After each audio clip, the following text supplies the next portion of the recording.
그러니까 지금 우울이 극심한 내담자인데 이제 경제적인 부분에 대해서 취약한, 이게 경제적인 돈이 들어올 곳이 없는 상황에서는 이제 어떻게 상담자가 이 부분을 조금 상담해서 개입해야 될지 이렇게 계속 탐색하고 뭔가 다뤄줘야 되는지 이런 걸 좀 볼게요. 우선 이제 이 내담자가 우울에 여러 요인이 있지만 경제적인 부분에 수입이 없어서 계속 빚을 져야 되는 상황 같으면 그건 우울에 직접적인 영향을 주는 요인이죠. 왜냐하면은 우리가 바라는 그 욕구의 가장 아래 단계의 기본적인 안전에 대한 욕구가 되지 않기 때문에 나머지 욕구들은 사실상 이게 뭐 먹고 사는 것이 되어야 되잖아요. 근데 이제 우선 기본적으로 생활하는 부분들이 안정되어 있지 않기 때문에 되게 이제 이게 우울에 직접적인 영향을 줄 수 있겠다. 그리고 이제 위험한 것은 가족사에서 오빠가 둘 다 죽었기 때문에 뭐 한 분은 뭐라 그럴까, 이게 지병으로 이제 오래 있어서 죽었고 또 한 사람은 자살로 죽었잖아요. 그래서 가족력에 자살이 있으면은 아무래도 힘든 그런 우울한 사람들은 자기가 힘들 때 그 결국 회피하다가 선택한 방식들이 비슷하게 자살을 선택하잖아요. 그래서 좀 위험할 것 같아요. 그래서 뭐 다른 것보다 이제 이 내담자가 뭐냐면은 우울이 심하고 어차피 애착 그 뭐라면은 그 나르시스틱 인절, 애착 손상, 자기애적 그런 그 부분이 손상이 많이 되었고, 그래서 그런 부분들을 뭔가 좀 부모한테 정서적 지원, 자기의 존재를, 아들이 아닌 한 인간으로서 존재를, 의미를, 자기의 삶을 존재받고 싶은 그런 부분이 큰데 계속 이제 오빠들한테 밀려나서 결국 본인의 삶에 가출을 하고 나가서 뭐 술과 담배와 또 다른 것으로 인생의 이 뭐라 그럴까, 이 애착에 대한 이 공허함들을 채워온 사람이에요. 그리고 결혼하고 나서는 또 다시 그 폭력이 일어나서 다시 회복할 수 있는 기회가 없기 때문에 결국 이게 이제 아이한테까지 계속 이런 폭력들이, 분노가 지금 뭐 세대 간의 전수가 되어지고 있는 그런 상황이죠. 그래서 우선은 이런 부분을 장기적으로 다뤄야 되지만 가장 이제 필요한 부분은 사실은 경제적인 부분이죠. 우울이니까. 그럼 상담자가 돈을 해결해 줄 수는 없지만 우선 해결해 줄 수 있는 부분은 이 내담자가 원하는 게 뭐냐면은 내가 아이의 이게 부모들이 공통적인 것들의 이 애착 손상이나 이것을 다루는 데는 굉장히 시간이 많이 걸리는데 이거는 사실 정서적인 것은 경제적인 부분이 어느 정도 되고 나야 사실은 우리가 눈이 떠지는 부분이잖아요. 그리고 이게 지금 생긴 게 아니라 어렸을 때부터 지금까지 오랫동안 살아왔던 거기 때문에 짧은 시간에 되지 않아요. 그럴 때는 이 우울한 사람들은 기능적인 부분을 회복해서 그냥 일상의 삶을 살 수 있도록 돕는 게 첫 번째 상담 목표가 되겠죠. 그러니까 이제 그런데 이제 그걸 하려고 그러면 계속 상담자가 이 경제적인 부분을 탐색해야 되는데 뭔가 부담을 주는 거 없고 쪼는 거 없고 약간 이제 이런 부담감들이 상담자에게 있단 말이에요. 그럼 이제 이 부분을 어떻게 해야 되냐면 내담자가 그나마 원하는 욕구가 아이들을 데리고 상담에 온다는 거예요.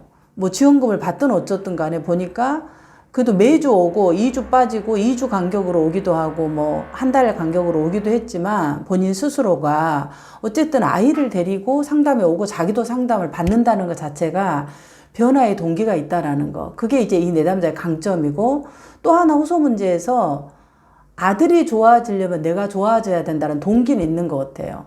그러면 아들도 좋아지고 나도 좋아지려면 이제 이게 우리 민들레님이 원하는 거다. 그런데 이 부분을 하려고 하는데 가장 중요한 게 방해가 뭐라고 보느냐 이렇게 물어봐야 돼. 그러니까 이 욕구를 당신이 원하는 아이를 사랑하고 나도 사랑하고 싶은 게 이 사람의 욕구죠.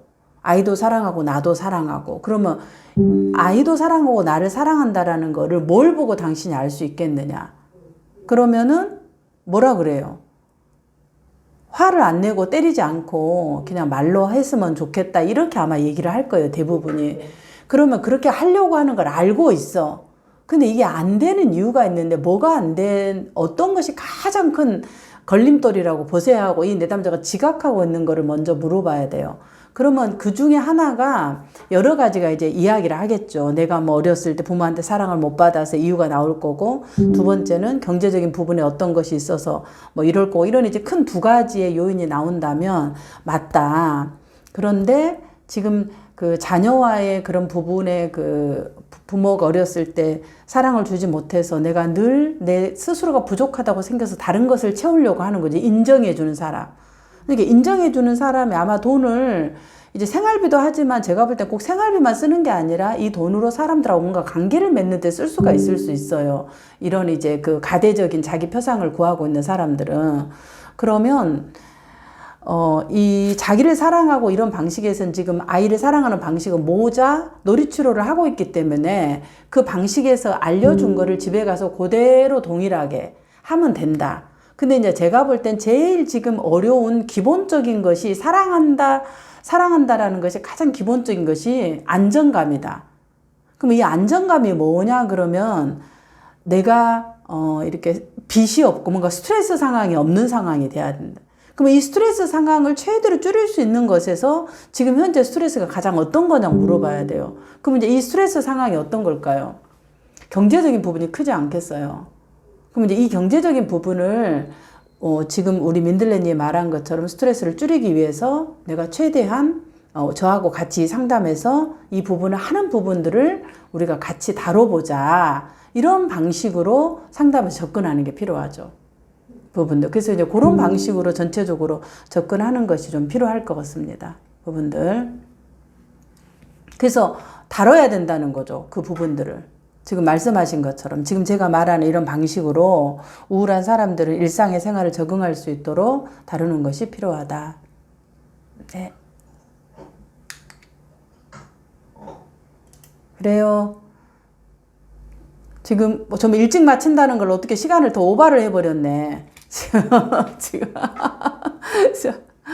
그래요. 자, 그럼. 10시 반부터 아니에요, 교수님? 아, 맞다. 내가 착각했다. 나 지금 10시부터 내가 생각해서, 그래서 왜 이리 장규태 쌤이 안 들어오지? 두 번째 슈인데 왜 그러나 했더만, 어이구, 그래서 제가 잘못했어요. 자, 오케이. 자, 지금 이제 다시 그럼, 지금 들어보시고 어떠세요? 네, 저도 충분히, 네, 확신이 없는 거죠, 제 안에. 네네. 없는데, 교수님 말씀 들으면서, 조금 이제 방향성을 찾을 수 있을 것 같아요. 아, 오케이. 그러면 이제 지금 경제적인 부분에 대한 것은 그렇게 하고, 그 다음에, 상담자의 자기 개방. 이걸 그 다음에,